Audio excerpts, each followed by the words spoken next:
আসাদুজ্জামান, বেনজির, জামিল, রফিক, মতিউর, এরা তো শেখ হাসিনারই লোক। তাহলে হঠাৎ করে এগুলো মিডিয়াতে আসছে কেন? এগুলো আসলে মিডিয়াতে আসছে উনি একসাথে অনেকগুলো ইস্যু কভার করতে চায়।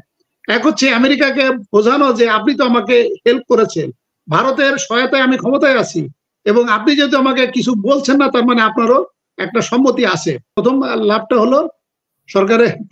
হলো আমেরিকাকে খুশি করা যে আমি দুর্নীতির বিরুদ্ধে জিরো টলারেন্স। দ্বিতীয় লাভটা হচ্ছে আপনাকে আমাকে একটা সুযোগ করে দেওয়া যে আপনারা এইগুলো নিয়ে আলোচনা করেন, এবং জনগণ আমাদের আলোচনা শুনবে, আমাদের বক্তব্য শুনবে, এবং জনগণকেও শেখ হাসিনা বোঝানো যে আমি কাউকে ছাড় দিচ্ছি না। বাঘে ছুলে এক ঘা, শেখ হাসিনা ছুলে 18 ঘা। এটা প্রথম হলো যে দুর্নীতির বিষয়টা আমি একটু বলি। দুর্নীতির বিষয়টা আমি যে এর আগে যেটা আলোচনা করলাম, এস আলমকে যে টাকাটা মাফ করে দিল 6,000 কোটি টাকার মতো, আবার গত জুন মাসে আপনার 5,500 কোটি টাকা ফরেন রেমিটেন্স আকারে ঢুকেছে, যেটা একটা অ্যাবনর্মাল। তো এটার সাথে একটা লিঙ্ক আপ হতে পারে। আমি কিন্তু এর আগের টক শোতে কিন্তু আমি বলেছি যে এই যে দুর্নীতির যে বিষয়গুলো আসছে, এটাও কিন্তু একটা নাটকের অংশ। কারণ শেখ হাসিনা যে কাজগুলো করে সবই কিন্তু নাটক, এবং নাটক উনার উদ্দেশ্য হলো ক্ষমতায় থাকা।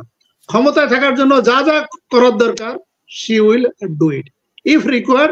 যদি সিকিমের লেন্দুব দর্জির মতো ভারত যদি সৈন্যবাহিনী পাঠিয়ে যদি বাংলাদেশ দখল করে নেয়, তাতেও উনার কোনো আপত্তি নাই, বাট উনি ক্ষমতায় থাকতে চান। এখন প্রশ্নটা হচ্ছে যে তাহলে যে আসাদুজ্জামান, বেনজির, জামিল, রফিক, মতিউর, এরা তো শেখ হাসিনারই লোক। তাহলে হঠাৎ করে এগুলো মিডিয়াতে আসছে কেন? এগুলো আসলে মিডিয়াতে আসছে উনি একসাথে অনেকগুলো ইস্যু কভার করতে চায়।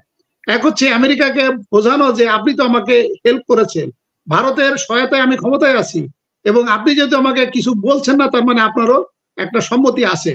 তা আপনি যেহেতু বলছেন যে দুর্নীতির বিরুদ্ধে জিরো টলারেন্স করতে, এই কারণে আমি এই যে দেখেন আমার যারা দুর্নীতি করেছে তাদের বিরুদ্ধে কিন্তু আমি ব্যবস্থা নিচ্ছি। তার মানে আমেরিকাও খুশি। আরেকটি হলো যে সরকার যেহেতু মানে আক্ষরিক অর্থে অর্থনৈতিক ক্রাইসিসে, হাসিনা আক্তার, আপনার তো খেয়াল আছে, এর আগের টক শোতে আমি বলেছিলাম ইলেকশনের আগে অক্টোবর 2023, নভেম্বর 2023, ডিসেম্বর 2023 এবং জানুয়ারি 2024, এই 4 মাসে 11 লক্ষ কোটি টাকা ক্যাশ ছাপিয়েছিল বাংলাদেশ ব্যাংক, যেটা নিয়মের বাইরে।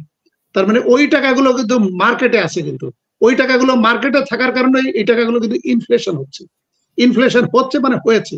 যদিও সরকারের পক্ষ থেকে বলা হচ্ছে ইনফ্লেশন হচ্ছে 9%, কিন্তু ভার্চুয়ালি অর্থনীতিবিদরা বলছে ইনফ্লেশন 15% বেশি। তাই এখন আপনার যে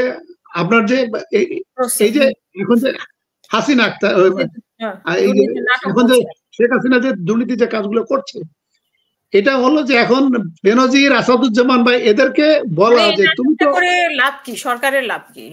আচ্ছা, সরকারের লাভটা কি? সরকারের প্রথম লাভটা হলো আমেরিকাকে খুশি করা যে আমি দুর্নীতির বিরুদ্ধে জিরো টলারেন্স। দ্বিতীয় লাভটা হচ্ছে আপনাকে আমাকে একটা সুযোগ করে দেওয়া যে আপনারা এইগুলো নিয়ে আলোচনা করেন, এবং জনগণ আমাদের আলোচনা শুনবে, আমাদের বক্তব্য শুনবে, এবং জনগণকেও শেখ হাসিনা বোঝানো যে আমি কাউকে ছাড় দিচ্ছি না।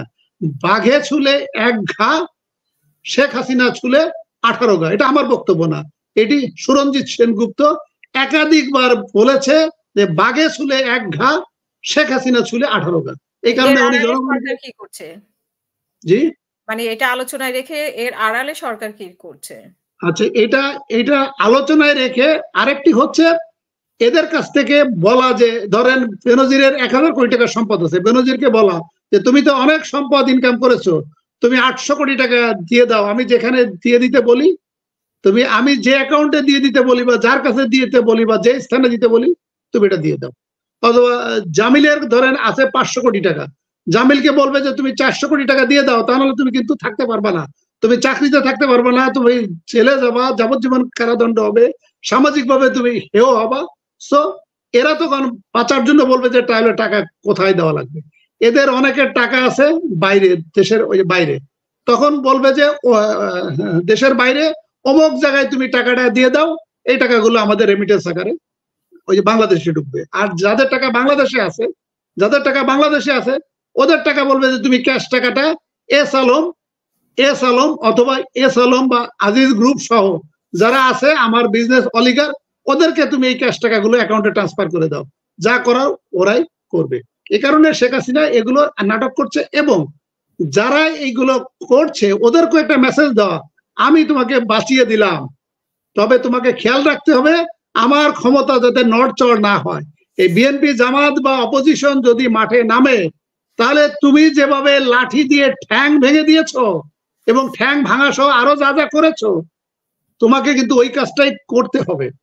এখন ওরা ভাবছে যদি আমার 100 টাকা যদি 80 টাকা নিয়ে যদি আমি বেঁচে যাই, তাহলে আমি দরকার হলে আবার 80 টাকা ইনকাম করব। এটি হচ্ছে একটা গেম, এটি হচ্ছে একটা নাটক সিনেমার প্রযোজনা। কেউ ওটা অভিনয় করছে, কেউ অভিনেতা, কেউ অভিনেত্রী। পরিচালক, কেউ পরিচালক, কেউ অভিনয় করছে। তো